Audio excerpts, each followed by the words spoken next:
사랑하고 축복합니다. 1월 4일 토요일입니다. 오늘 하루 우리 예수님의 은혜와 사랑으로 감사하고 기뻐하는 하루가 되시기를 주님의 이름으로 축복합니다. 오늘 말씀 제목은 자신을 성결하게 하라라는 제목으로 말씀을 나누고자 합니다. 오늘 말씀은 여호수아 3장 1절에서 17절까지 말씀입니다. 말씀 봉독합니다. 또 여호수아가 아침에 일찍이 일어나서 그와 모든 이스라엘 자손들과 더불어 시뜸에서 떠나 요단에 이르러 건너가기 전에 거기서 유숙하니라.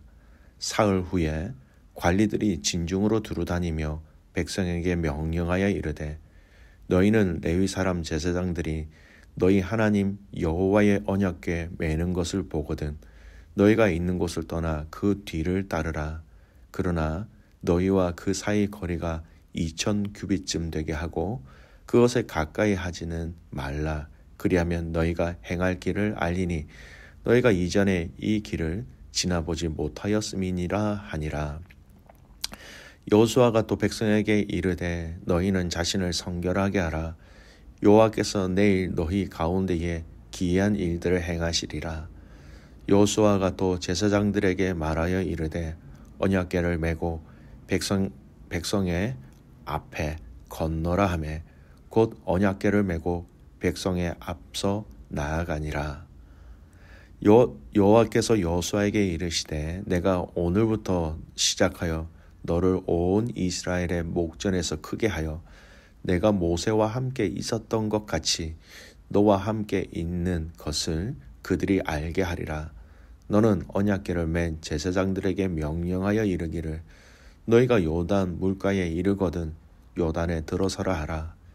여호수아가 이스라엘 자손에게 이르되 이리 와서 너희 하나님 여호와의 말씀을 들으라 하고 또 말하되 살아계신 하나님이 너희 가운데 계시사 가나안 족속과 헷 족속과 히위 족속과 브리스 족속과 기르가스 족속과 아므리 족속과 여부스 족속을 너희 앞에서 반드시 쫓아내실 줄을 이것으로서 너희가 알리라. 보라, 온 땅의 주의 언약궤가 너희 앞에서 요단을 건너가나니 이제 이스라엘 지파 중에서 각 지파에 한 사람씩 12명을 택하라. 온 땅의 주 여호와의 궤를 맨 제사장들의 발바닥이 요단물을 밟고 멈추면 요단물 곧 위에서부터 흘러내리던 물이 끊어지고 한 곳에 쌓여 서리라. 백성이 요단을 건너려고 자기들의 장막을 떠날 때에 제사장들은 언약궤를 메고 백성 앞에서 나아가니라. 요단이 곡식 거두는 시기에는 항상 언덕에 넘치더라. 궤를 맨 자들이 요단에 이르며 궤를 맨 제사장들의 발이 물가에 잠기자 곧 위에서부터 흘러내리던 물이 그쳐서 사단에 가까운 매우 멀리 있는 아당 성읍 변두리에 일어나 한 곳에 쌓이고 아라바의 바다 여매로 향하여 흘러가는 물은 온전히 끊어지매 백성이 여리고 앞으로 바로 건널세. 여호와의 언약궤를 맨 제사장들은 요단 가운데 마른 땅에 굳게 섰고 그 모든 백성이 요단을 건너기를 마칠 때까지 모든 이스라엘은 그 마른 땅으로 건너갔더라. 아멘. 오늘 말씀 제목은 자신을 성결하게 하라라는 제목으로 말씀을 나누고자 합니다. 여호수아가 모세의 뒤를 이어 이스라엘 백성의 지도자로 세워졌습니다. 여기서 이야기하는 지도자는 세상과 다른 의미와 역할을 감당하는 지도자이지요. 세상의 지도자는 자신이 고민하고 결정하고 선택함으로 지도자로서의 리더십을 발휘하게 됩니다. 그러나 성경에서 이야기하는 특히 구약에서 이야기하는 리더십은 그 정의와 의미가 굉장히 많이 다릅니다. 왕 또는 사사로서의 지도자는 자신의 뜻이 아닌 하나님의 뜻, 하나님의 말씀이라는 그 기준에 맞추어 사람들이 살아갈 수 있도록 하는 세상과 차별적인 리더십이라는 것이지요. 즉 세상의 방법과 하나님의 방법은 근본적으로 다름을 성경은 우리에게 제시하고 있습니다. 오늘 본문의 내용도 마찬가지입니다. 세상의 방법과 하나님의 방법이 얼마나 근원적으로 다른지를 확실하게 명확하게 보여주는 본문이 오늘 본문입니다. 오늘 본문의 배경을 보겠습니다. 이제 가나안 땅으로 들어가기 위하여 준비하는 과정이 있고요. 이 말은 요단 동편에서 요단 서편으로 들어가는 과정에 있다라는 겁니다. 다른 말로는 그 경계의 기준이 되는 요단강을 건너가기 위해서 준비하는 때다, 이렇게 얘기해도 무관합니다. 하나님이 알려주신 방법대로 요단강을 건널 때 그들은 오늘 이 본문을 통하여 우리가 아는 것처럼 또 다른 기적의 사건을 경험하게 되지요. 요단강을 건너는 방법을 보십시오. 때를 보십시오. 15절 말씀에 보면 곡식을 거두는 시기입니다. 여러분, 이 때는 요단강의 물이 가장 많이 흐를 때입니다. 유량이 제일 많다라는 겁니다. 일반 사람들이 감히 건너가기 힘든 시기라는 것이죠. 상황과 환경은 요단을 건너는 상황에서는 최악의 때라는 것이었습니다. 그리고 이스라엘 백성들은 하나님의 말씀하신 대로 순종하여 그 방법대로 요단을 건넙니다. 그 방법이 무엇입니까? 14절, 15절 말씀 잘 얘기하죠. 백성이 요단을 건너려고 자기들의 장막을 떠날 때에 제사장들은 언약궤를 메고 백성 앞에서 나가니라. 15절 한 번 더 읽습니다. 요단이 곡식 거두는 시기에는 항상 언덕에 넘치더라. 궤를 맨 자들이 요단에 이르며 궤를 맨 제사장들의 발이 물가에 잠기자. 여러분, 여기 핵심이 무엇일까요? 여러 가지 핵심적인 내용들은 있지만 하나님의 임재를 삼직하는 법궤가 앞장설 때 따라가는 그 순종의 의미도 있지만, 저는 오늘 많은 이 메시지의 핵심 가운데 하나님은 리더십들의 순종을 사용하셨다는 것을 얘기하고 있습니다. 홍해와 요단강을 건너는 유사점이 있지요. 하지만 차이점도 있습니다. 홍해는요, 이미 갈라진 상태에서 이스라엘 백성들이 건너갔습니다. 근데 요단강은 제사장들과 언약궤를 맨 사람들이 갈라지지 않은 요단강 물에 그 물에 발을 먼저 담그게 하시는 그 차이가 있었다라는 겁니다. 성도 여러분, 홍해를 통한 하나님의 인도하심에서 이제는 요단강을 건너는 이 과정 속에 하나님 과거보다도 좀 더 다른 이스라엘 백성들, 그리고 그 중에 리더십들의 순종을 요구하셨다라는 겁니다. 좀 더 믿음의 순종을 요구하셨다라는 것을 우리는 볼 수 있어야 합니다. 이렇게 표현하면 그렇지만 홍해는요, 이미 갈라주신 그 은혜의 길을 그들은 은혜로 건넜다고 생각하면 이 요단강을 건너는 과정 속에서는 하나님의 그들의, 특히 리더십들의 순종을 통한 기적과 은혜를 허락하셔서 이 요단강을 건너게 하셨다는 것을 우리는 알아야 합니다. 하나님이 우리에게 내려주시는 은혜의 단비는 사실 우리 모두에게 내려지고 있습니다. 다만 우리가 그 은혜를 받고 못 받고는 순종이라는 그릇이 우리에게 각자에게 있느냐 없느냐에 따라 은혜의 풍성함, 은혜의 능력, 기쁨, 감사가 달라지게 되는 것입니다. 어린아이가 자라서 청년이 되고 또 청년이 자라서 장년이 되면 자라나면서 또 삶에서 감당해야 될, 책임져야 할 영역들이 있게 마련입니다.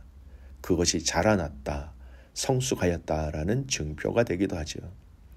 우리의 신앙생활도 마찬가지입니다.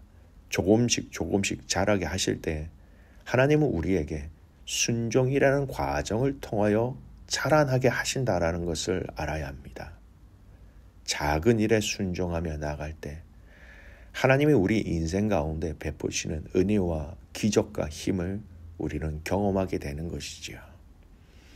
여러분, 한 사람의 순종을 통하여서 여러분의 부부가, 여러분의 자녀들이, 여러분의 가정이, 여러분의 셀과 코너스톤 한인교회가 하나님의 기적을 누릴 수 있는 축복의 통로가 될 수 있기를 축복합니다.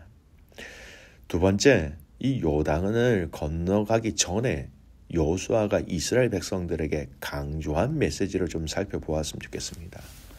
5절 말씀 보십시오. 여호수아가 또 백성에게 이르되 너희는 자신을 성결하게 하라. 여호와께서 내일 너희 가운데에 기이한 일들을 행하시리라.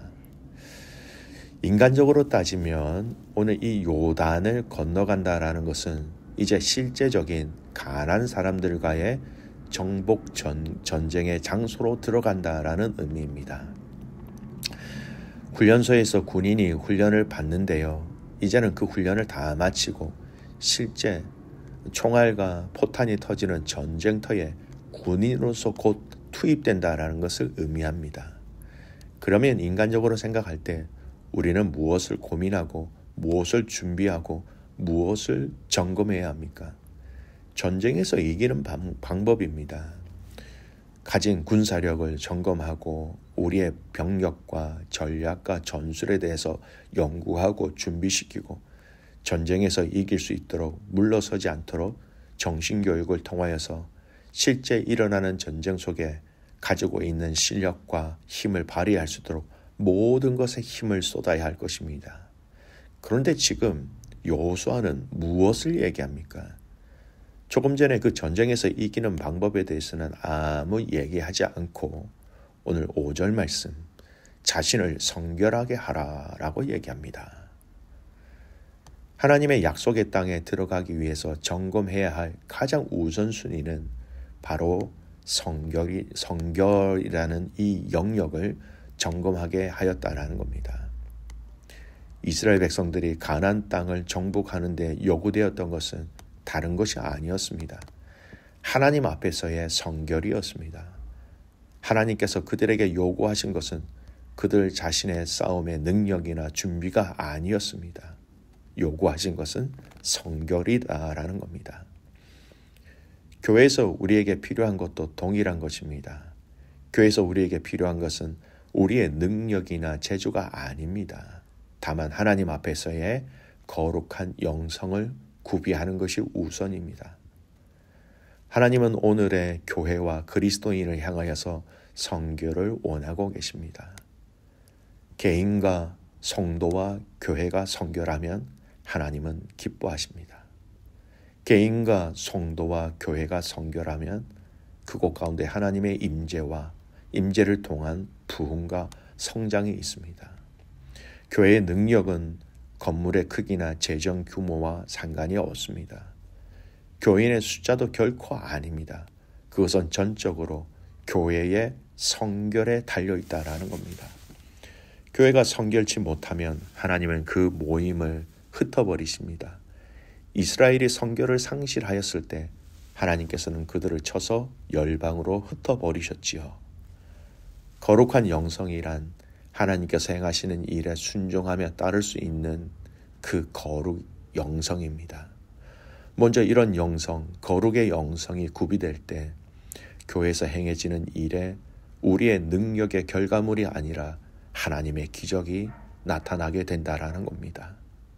너희 자신을 성결하게 하라. 여호수아의 단호한 요구는 오늘 이 시대에 우리를 향한 하나님의 말씀으로 우리는 받아야 할 것입니다. 성도 여러분, 교회와 성도는 성결을 통하여 이 세상 속에 살아가며 하나님 앞에 예배하며 사랑하며 섬기며 가는 것이지요. 이 성결을 위하여 함께 지키기 위하여 함께 힘쓰고 애쓸 수 있는 믿음의 가족들 되시기를 주님의 이름으로 축복합니다. 아멘. 하나님 아버지 감사합니다.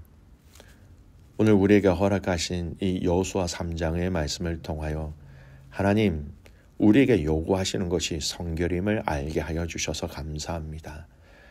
우리의 삶 가운데 우리의 영역 가운데 성결에 부족한 영역들이 있다면 깨닫게 하시고 그 자리와 그 시간과 그 영역을 성결이라는 이름으로 이겨 승리할 수 있도록 우리에게 지혜와 용기를 더하여 주시옵소서. 내일은 2025년 첫 주일 예배를 하나님 앞에 드리는 날입니다. 하나님 이 예배를 통하여 우리를 더욱더 성결하게 하시고 성령의 임재하심을 통하여 우리 안에 기쁨과 감사와 즐거움이 넘칠 수 있도록 성령 하나님 기름 부어 주시옵소서. 모든 예배자 가운데 말할 수 없는 하나님의 위로, 하나님의 은혜, 하나님의 사랑이 함께하기를 간절히 소원하옵고 살아서 역사하시는 예수 그리스도의 이름으로 감사하며 기도드리옵나이다. 아멘.